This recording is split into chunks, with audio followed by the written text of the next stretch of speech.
Hi everyone, स्वागत है आप सभी का टीचिंग गोल्स के इस लर्निंग प्लेटफॉर्म पर। उम्मीद है आप सभी का एग्जाम अच्छा गया होगा जिनका भी टीजीडी का एग्जाम था।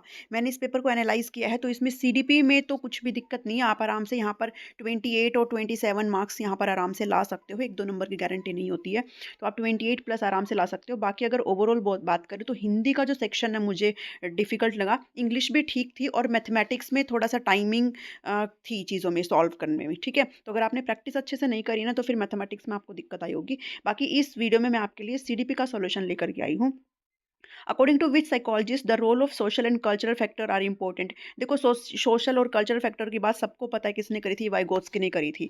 तो सेकंड क्वेश्चन पर मूव ऑन करो। Which teaching support material is not useful for visually impaired student. ऐसे बच्चे मतलब जिनको देखने में दिक्कत होती है उनके लिए कौन सा हम टीचिंग मटेरियल यूज नहीं कर सकते। तो ब्रेल लिपि तो हमेशा इनके लिए ही यूज होती है। टॉकेटिव बुक्स भी, यानी कि जिस किताब में भाई बोल करके चीज़ें हो तो वो भी इनके लिए होती है।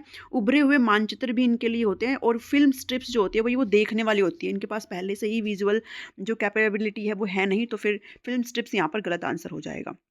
मतलब इस क्वेश्चन के अकॉर्डिंग सही आंसर हो जाएगा। ठीक है, चलो। The education which promotes learning by doing. देखो, बहुत ही सिंपल सा इसका आंसर आएगा। लर्निंग बाय डूइंग कौन कौन प्रमोट करता है? हमने प्रोग्रेसिव एजुकेशन में पढ़ाई किया, हमने यही तो पढ़ा है, लर्निंग बाय डूइंग, है ना। तो प्रोग्रेसिव एजुकेशन इसका यहाँ पर करेक्ट आंसर हो जाएगा। आपके क्वेश्चन हो सकता है इधर उधर हो तो आप अपने कोड में अकॉर्डिंगली मैच कर लेना। इंक्लूसिव एजुकेशन का मतलब क्या हो जाता है? समावेशी शिक्षा का मतलब क्या होता है कि सोशली डिप्राइव्ड बच्चों के लिए एजुकेशन, या फिर डिसेबल्ड बच्चों के लिए एजुकेशन, नॉर्मल और डिसेबल्ड के लिए एजुकेशन, या फिर एजुकेशन फॉर ऑल। तो इंक्लूसिव एजुकेशन का मतलब होता है कि हर प्रकार के बच्चों को इंक्लूड करते हुए क्लासरूम में पढ़ाना। तो एजुकेशन फॉर ऑल यहाँ पर करेक्ट आंसर है।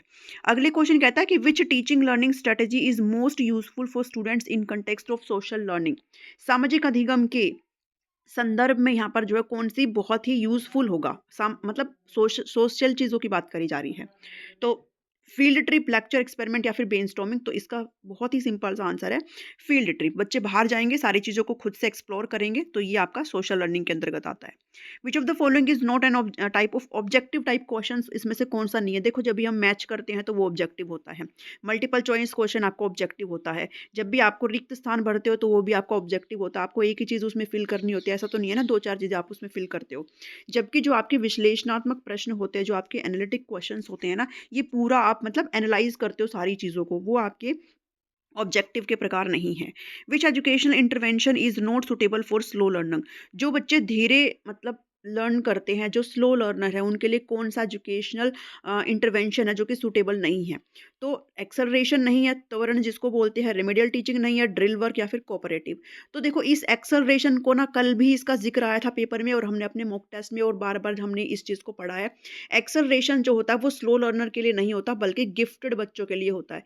ऐसे बच्चे जो प्रतिभाशाली होते हैं ना, उनके लिए होता है। तो आप इसका आंसर ये नहीं मार्क कर सकते हो, मतलब इसका आंसर तो यही आएगा। ठीक है, तो सातवें का जो है पहला ऑप्शन आपका करेक्ट है। नेक्स्ट क्वेश्चन है question number 8। When the lesson to be learn by a child is long and difficult. जब बच्चा कोई भी पाठ पढ़ रहा है तो वो बहुत लंबा है, उसके लिए बहुत ज़्यादा डिफिकल्ट है, बहुत सारी अंडरस्टैंडिंग की रिक्वायरमेंट है, उसको काफ़ी उसको समझाना पड़ेगा। तो ये कौन सा मेथड ऑफ लर्निंग है? तो इसमें मतलब सिंपल सा है ये भी, इसमें स्पेस्ड मेथड आ जाएगा। ठीक है, 8 का जो है 1 आ जाएगा, और इससे रिलेटेड भाई आपको पीआरटी में भी देखने को मिलेगा। तो अगर अभी आप लोगों ने सब, ऐसे तो आप शायद चले ही गए होगे, तो 8वें का जो है आपका 1 हो जाएगा, बिकॉज़ कल पीजीटी में आपका इंसिडेंटल मेथड ऑलरेडी आ चुका है। तो बचे हुए मेथड हो सकते हैं आप पीआरटी वाले फेस कर ले। Choose the correct code for the approved social behaviour pattern. Adolescence में, किशोरावस्था में एक अप्रूव्ड सोशल बिहेवियर होता है, सामाजिक व्यवहार पैटर्न को आपको बताना है। ये क्वेश्चन आप थोड़ा-सा कॉमन सेंस लगा के भी कर सकते थे अगर आपने ये नहीं समझा है तो। कैसे? देखो, लीडरशिप स्किल्स तो होती ही है उनके अंदर, और एम्पैथी, इगोसेंट्रिज्म इनके अंदर नहीं होता, बिकॉज़ हमने पियाजे की थ्योरी पढ़ी है जिसमें हम बात करते हैं इगोसेंट्रिज्म जो होता है वो आपका एडोलेसेंस के अंदर बिल्कुल भी नहीं होता। ठीक है, जो बहुत ही छोटे बच्चे होते हैं उनके अंदर इगोसेंट्रिज्म होता है, अहम केंद्रिता होती है।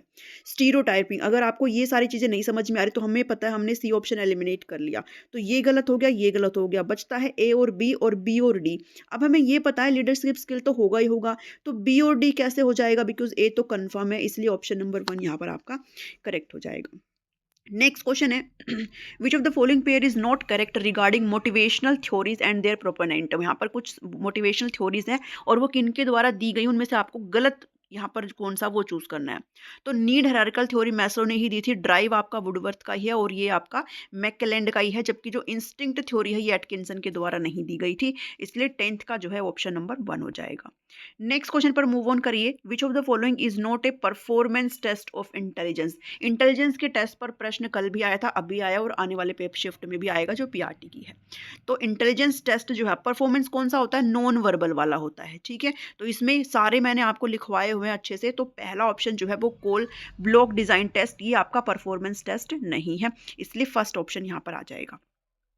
Which of the following is not a principle of development. विकास का सिद्धांत कौन सा नहीं है। बहुत ही ईजी है, ये भी बिल्कुल सही बात है कि वो हेरिडिट एनवायरनमेंट का प्रोडक्ट होता है, ये प्रिडिक्टेबल भी होता है और ये जनरल टू स्पेसिफिक भी प्रोसीड करता है, लेकिन ये लीनियर पाथ यानी कि सिर्फ एक ऐसे दिशा में नहीं चलता बल्कि स्पाइरल फॉर्म में चलता है, ठीक है। ऐसा नहीं हो सकता कि सभी का डेवलपमेंट एक सीधी गति में चलता रहे। उसके बाद गैने का आपसे शायद कल भी पूछा गया था अगर मैं नहीं भूली हूँ तो Gagne to what highest level of, या फिर हमारे किसी टेस्ट में आया होगा ये, बिकॉज ये क्वेश्चन में आया हुआ है, मैंने रिसेंटली करवाया है, या तो कल करवाया या फिर किसी मॉक टेस्ट में या फिर वैसे टेस्ट में आया होगा। तो गैने के अकॉर्डिंग हाईएस्ट लेवल सबको पता है क्या होता है, प्रॉब्लम सॉल्विंग है। इन्होंने प्रॉब्लम सॉल्विंग के 8 स्टेप्स बताए हैं, हाईएस्ट हमसे पूछा है और ये क्वेश्चन तो आपका आया हुआ है, ठीक है। 13 का 2 आ जाएगा। Choose the correct code. देखो इजी था, मतलब मैं ये नहीं कह सकती बहुत इजी था और मैं ये तो बिल्कुल भी नहीं कहूँगी कि आपका पेपर का लेवल बहुत डिफिकल्ट था, मतलब ठीक था पेपर का लेवल। अगर किसी ने सही से पढ़ा होगा ना तो वो यहाँ पर आराम से ले सकता है 28-29 मार्क्स, इवन 30 भी ले आए होंगे अगर आपने बहुत अच्छे से प्रैक्टिस करी है। Choose the correct code of the following factors which affects learning. अधिगम को प्रभावित करने वाले कौन से कारक है। तो मोटिवेशन तो प्रभावित करता है भाई, इंटरेस्ट भी करता है, अटेंशन भी करता है, ठीक है। तो यहाँ पर आपका क्या हो जाएगा, ACD। तो ACD आपको कहीं नहीं दिखाई दे रहा तो आपका एप्टीट्यूड भी इसमें आ जाएगा, इसलिए ABCD इसमें आपका करेक्ट आंसर है। बिकॉज इनको देखोगे ना तो ACD तो आपके हैं ही हैं 100%, जिसमें से ये सभी गायब इन्होंने करा हुआ है, ठीक है। तो सी को जैसे इसमें गायब कर दिया तो ये गलत हो जाएगा, इसमें ए को गायब कर दिया, इसलिए आप इस क्वेश्चन को ऐसे भी बना सकते हो। 1 2 3 4 सारे इसके करेक्ट आंसर हो जाएंगे। 15 पे चलिए, note common characteristics of social development. Adolescence के सामाजिक विकास के संदर्भ में कौन सा एक कैरेक्टरिस्टिक्स नहीं है।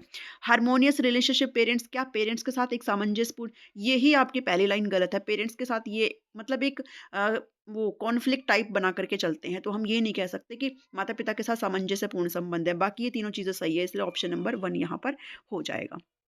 नेक्स्ट क्वेश्चन है, which of the following factor does not influence the development of child under environmental factor. Environmental factor की बात करी गई है और कौन सा विकास को इन्फ्लुएंस नहीं करता और वो फैक्टर कौन सा है, वो एनवायरमेंटल फैक्टर है।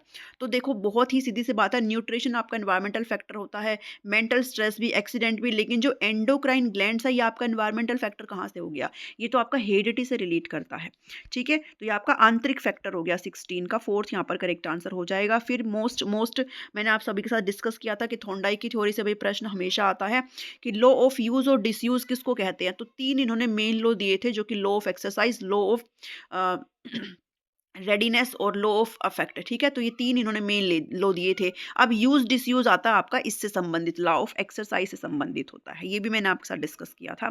कौन सा कैरेक्टरिस्टिक्स नहीं है जो रिलेट करता है कंक्रीट ऑपरेशनल स्टेज। कंक्रीट आपके 3rd नंबर की स्टेज है पियाजे की, ठीक है।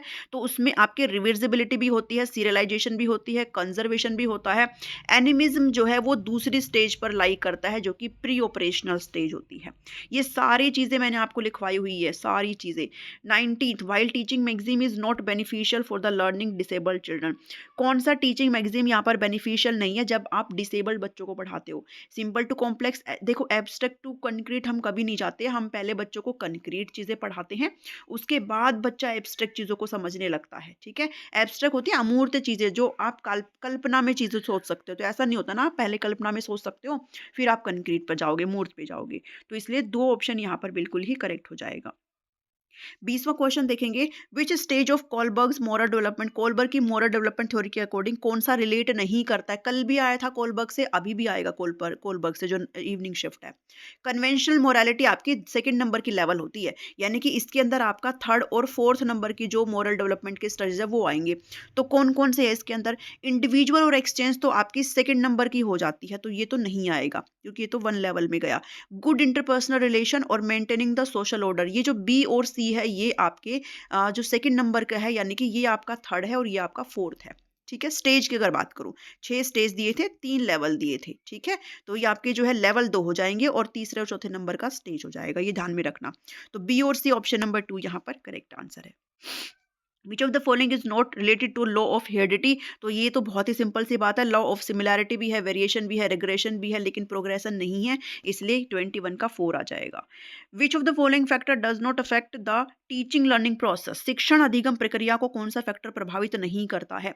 तो टीचर कैसा दिखता है ये कभी भी मैटर नहीं करता, उसका मेंटल हेल्थ मैटर करता है, जो कंटेंट उसे आता है वो मैटर करता है और उसकी कम्युनिकेशन स्किल भी मैटर करती है। बट वो लग कैसे रहा है, उसने क्या पहना है, ये सारी चीज़ें उसके पढ़ाने पर कभी भी असर नहीं डालती, ना ही बच्चों के पढ़ने पर डालती है।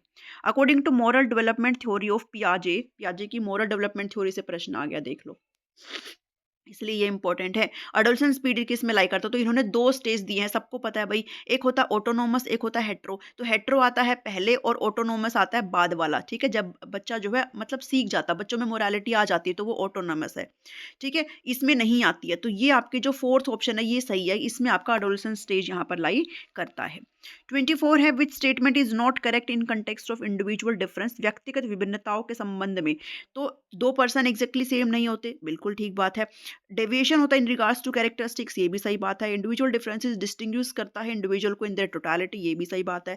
लेकिन सोल रिजल्ट ऑफ हेरिडिटी, क्या व्यक्तिगत विभिन्नताएं सिर्फ और सिर्फ हेरिडिटी की वजह से होती है? ये बिल्कुल ही गलत बात है यहाँ पर, इसलिए ऑप्शन नंबर 4 यहाँ पर सही हो जाएगा।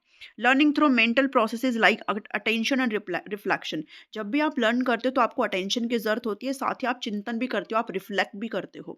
तो ये किसके मतलब किससे रिगार्डिंग है? इमिटेटिव लर्निंग करते हो, मोटर या फिर कॉग्निटिव? भाई सिंपल सी बात है, आप अपने दिमाग का इस्तेमाल करते हो, आप अपने संज्ञान का इस्तेमाल करते हो, आप अटेंटिव होते हो, आप रिफ्लेक्टिव करते हो, तो ये सब ना तो आपकी भावनाओं से जुड़ा है, ना ही आपके मोटर से, ना ही आपके इमिटेटिव से, या बल्कि आपके कॉग्निटिव लर्निंग का ये पार्ट हो जाता है। 26वां क्वेश्चन है, which of the following is not a principle of effective learning, कौन सा इसमें ऐसा प्रिंसिपल नहीं है जो आपकी लर्निंग के लिए मतलब not a principle of effective learning? Motivation तो है, ठीक है, इंडिविजुअल अप्रोच भी है, पैसिव देखो पैसिव अटेंडेंस का कोई भी मतलब नहीं रह जाता है आपके लर्निंग के ऊपर, है ना? अटेंडेंस मतलब उपस्थिति, बच्चा कितना आ रहा है, कितना जा रहा है। तो 26 का जो है वो आपका 3 आ जाएगा। बहुत सारे क्वेश्चन आपके ईजी भी हैं, काफ़ी ईजी भी हैं। ट्रू मीनिंग पूछा गया है सीसीई का, बहुत ही सही है। फ्रीक्वेंट टेस्ट हम लेते हैं, कंटिन्यूअस टेस्ट लेते हैं अप्रोप्रिएट इंटरवल पे, और हम स्कोलास्टिक और कोस्कोलास्टिक को भी यहाँ पर करते हैं, और ओनली ये नहीं, डी ऑप्शन गलत है यहाँ पर, ठीक है? तो ये गलत है। ए बी सी आपका ऑप्शन नंबर 3 जा रहा है, इसलिए ऑप्शन नंबर 3 के साथ मैं जाऊंगी। नेक्स्ट क्वेश्चन है 28, a learning difficulty that create a problem for child to distinguish letter और वर्ड्स के अंदर डिफिकल्टी, यानी कि बी को डी पढ़ता है, ठीक है, पी को क्यू पढ़ता है। तो ये जो डिफिकल्टी वो आपकी डिसलेक्सिया से रिलेटेड होती है, जो कि आपकी रीडिंग संबंधित एक तरह का डिसऑर्डर हो जाता है। Which 3 aspect of intelligence are emphasised in the, कल भी ट्रायर्किक थ्योरी से क्वेश्चन पूछा गया था, इनका ना एक है, ये एक इतिहास रहा है स्टेट का। अगर इन्होंने एक थ्योरी पकड़ ली, मान लो अगर इन्होंने पैवलोव की थ्योरी पकड़ ली, तो पैवलोव की थ्योरी से क्वेश्चन अगर पीजीटी में आया है तो उससे टीजीटी में भी आएगा और उससे पीआरटी में भी आएगा। अगर इन्होंने कोई इंटेलिजेंस के कोई एक थ्योरी पकड़ ली तो उसी थ्योरी से क्वेश्चन पीजीटी में भी पूछेंगे, उसी थ्योरी से क्वेश्चन टीजीटी और पीआरटी में भी। तो अभी पीआरटी में भी स्टर्नबर्ग की थ्योरी से क्वेश्चन जरूर मिलेगा, तो अभी पूछ लिया इन्होंने कौन सा नहीं है। कॉम्पोनेंशियल होता है, एक्सपीरियंशियल होता है, कंटेक्चुअल भी होता है, ऑपरेशनल नाम की कोई भी बीमारी नहीं होती है मतलब नहीं होता है, ठीक है? इसलिए आपका सी यहाँ पर, अच्छा इसने पूछा है ये वाला कि कौन सा है, तो सी नहीं होता, ठीक है, इसलिए ए बी डी जाएगा, और ए बी डी आपका ऑप्शन नंबर 3 बात कर रहा है। पैवलोव की क्लासिकल, देखो फिर से आ गया, पैवलोव का क्वेश्चन है, कल भी पूछा गया था, पैवलोव का अब भी पूछा गया, और पैवलोव का कल भी पूछा भी जाएगा अभी जो कमिंग एग्जाम है। पैवलोव की क्लासिकल कंडीशनिंग थ्योरी, कौन सा फैक्टर पॉजिटिवली इफेक्ट नहीं करता है कंडीशनिंग बिटवीन नेचुरल जो आपका फूड है और आर्टिफिशियल स्टिमुलस, आपका बेल था जो घंटी थी। तो अप्रोप्रिएटिंग टाइमिंग तो ठीक है, स्टिमुलस का रेपुटेशन भी ठीक है, कंट्रोल एनवायरनमेंट भी होता है, लेकिन मोटिवेशन की बात यहाँ पर इस थ्योरी में नहीं करी जाती है, ठीक है? मोटिवेशन की बात इसमें नहीं करी जाती है, वो आपके स्किनर वाले में चला जाता है। तो 30 का जो है वो 4th यहाँ पर आंसर हो जाएगा। सो ये 30 क्वेश्चन थे, उम्मीद करती हूँ कि आपके सही गए होंगे। तो सीडीपी में तो कोई भी दिक्कत है नहीं भाई, आपके आराम से 28 प्लस मार्क्स यहाँ पर आने के पूरे चांसेस हैं। अगर आपने वीडियोस अच्छे से देखी, अगर आपने प्रैक्टिस करी है, तो बिल्कुल आपके 28 मार्क्स यहाँ पर कन्फर्म है, ठीक है? हिंदी, इंग्लिश और मैथमेटिक्स से हिंदी मुझे डिफ़िकल्ट लगी, कोई भी दो राय नहीं है इस चीज़ में। हिंदी में जितना डिफ़िकल्टी लेवल हिंदी का रखा गया, थोड़ा-सा इंग्लिश उसे उसको जो है ईज़ी कर दिया गया और साथ ही रीज़निंग आपकी सही थी और मैथमेटिक्स जो है आपके न्यू सिलेबस के अकॉर्डिंग क्वेश्चंस उसमें डाले गए हैं। तो इस वीडियो में इतना ही है, शेयर करिए सभी के साथ, सब्सक्राइब कर लो टीचिंग गोल्स को अगर नहीं किया है तो। मिलती हूँ नेक्स्ट वीडियो में। Thank you. Thanks for watching me.